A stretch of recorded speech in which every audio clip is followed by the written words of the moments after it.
What's up, guys? This video is gonna be the first part of my Drekavac series. The series is only gonna have two parts, yeah, not a big series. The first part is for a more cheap fitting without expensive implants. As you can see, this clip here, as in the clip, and the second part is a bit more pricier. So let's go right into the clip.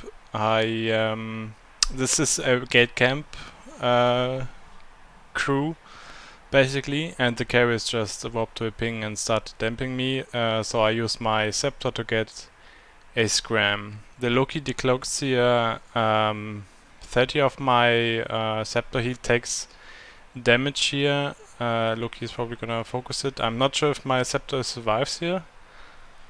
I can heat down and stuff like that. I think I should have been a bit more aggressive here. And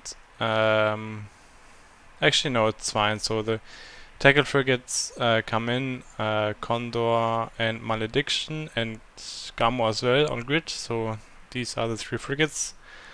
I pick up the Condor pretty quick. It's the T1 frigates, not really an issue. And yeah, Malediction and Gamo aren't really a problem as well. Meson is still like insanely powerful against frigates if they just have low trans. I think this Gamo gets away. I failed to get a web here on him and he can pull away. I think he would have needed one more shot, but yeah, he warped. Yeah, a little bit of a jump still, like basically 3 minutes later. Same guys, I'm not sure. I think the Vedmak reshipped, and also Brutix now apparently. Can't really remember fighting that, but yeah, Wolf again is the frigate, also scrammed. Wolf is maybe a bit more tankier if he has the ADC and stuff like that, but he should die here in a second. And now some ships are in DPS range,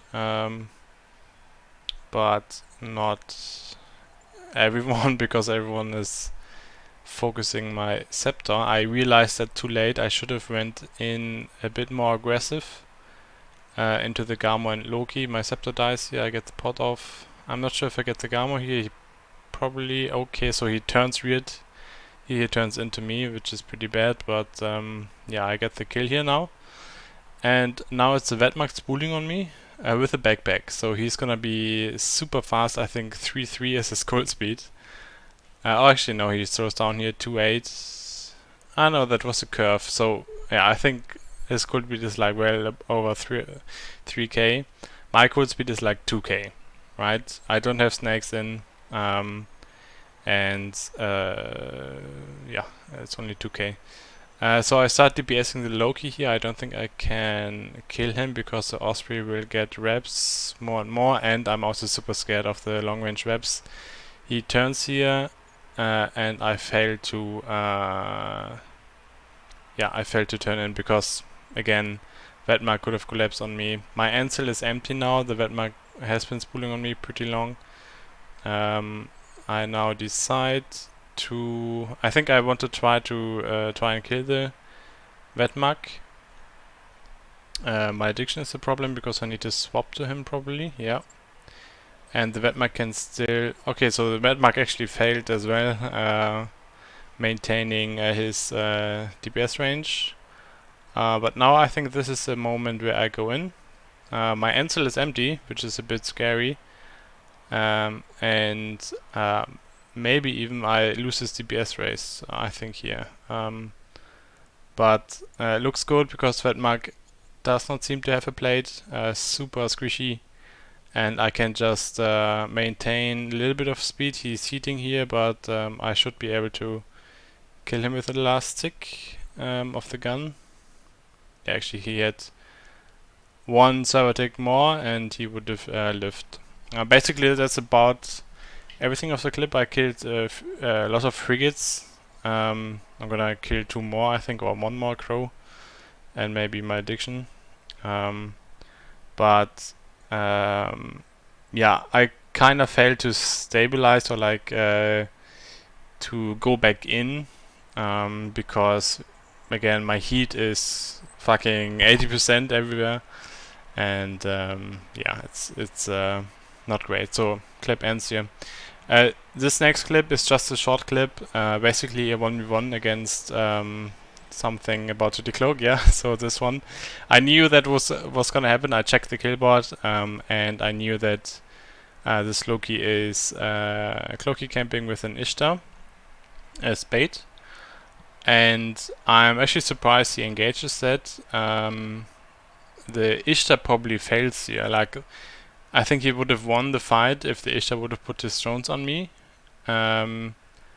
But as you can see in the fitting, you have a limited amount of time where you double wrap, and yeah, I can use that time, the double wrap, to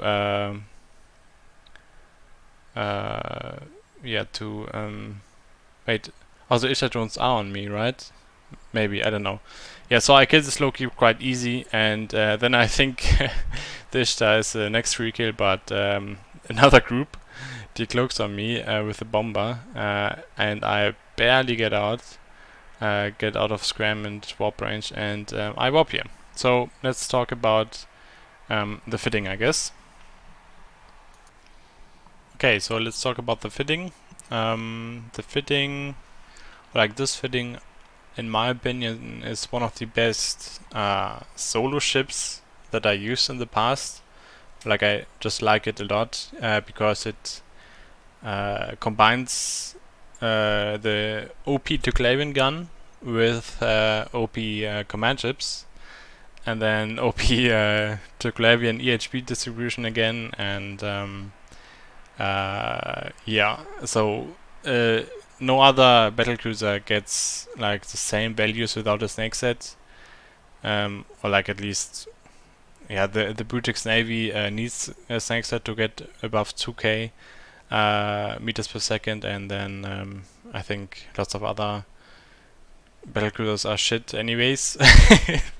Sorry, but at least Navy battlecruisers, I feel like.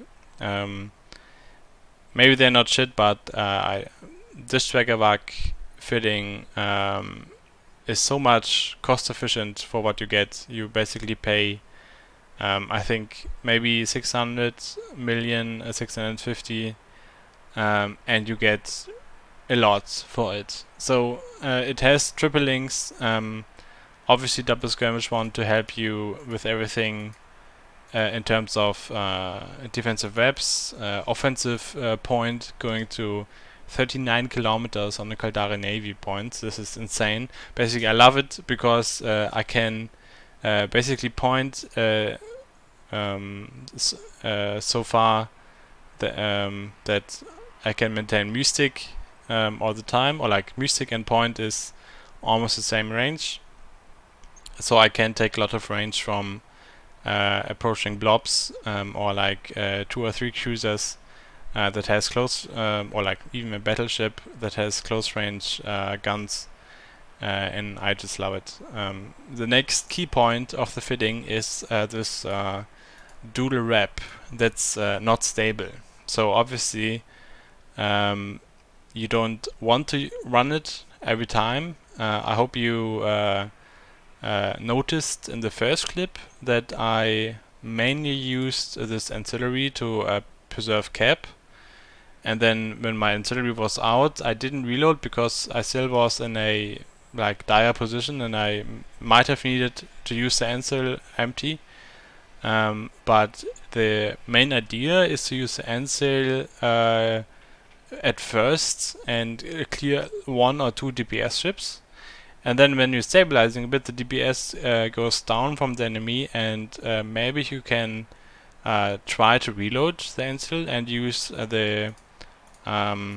this cheap wrapper here for 30 mil.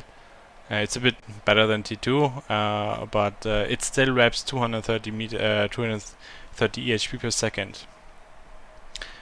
So that's this is basically the main idea. Just have 2 entropics, win the DPS race, or like get clear 1 or 2 DPS chips before your Ansel is out, and then try to stabilize with your second rep. Or you can also use it as an all-in fitting against Loki and Ishtar in the second clip.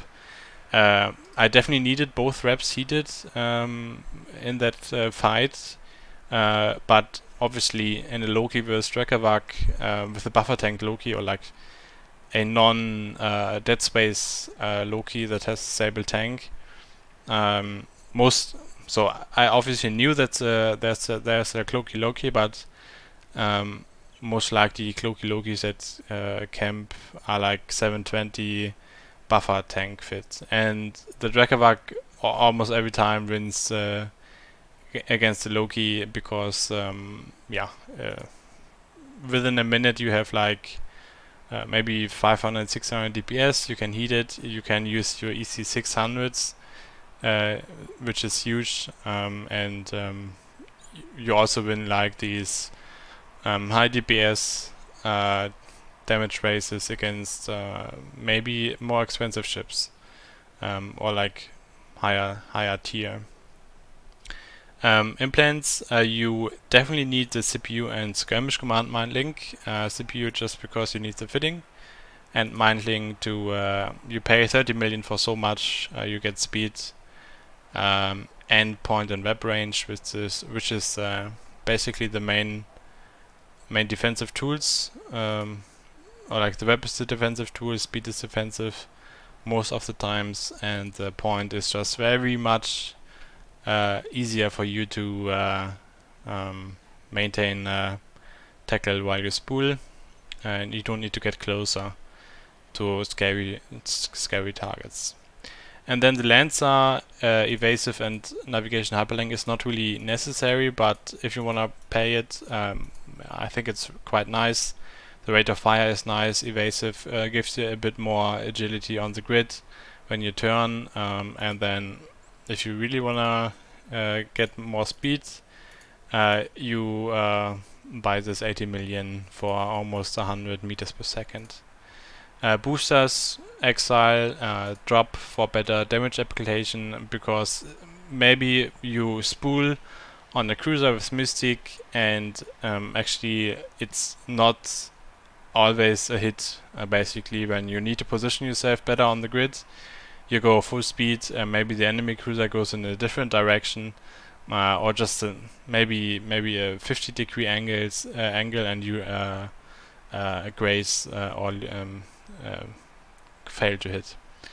And then overclocker, you can change that for pyro, but I feel like 2 entropics is more than enough for a DPS output, and overclocker just gives you like 100 meters per second, which is key in some situations where you get rammed and you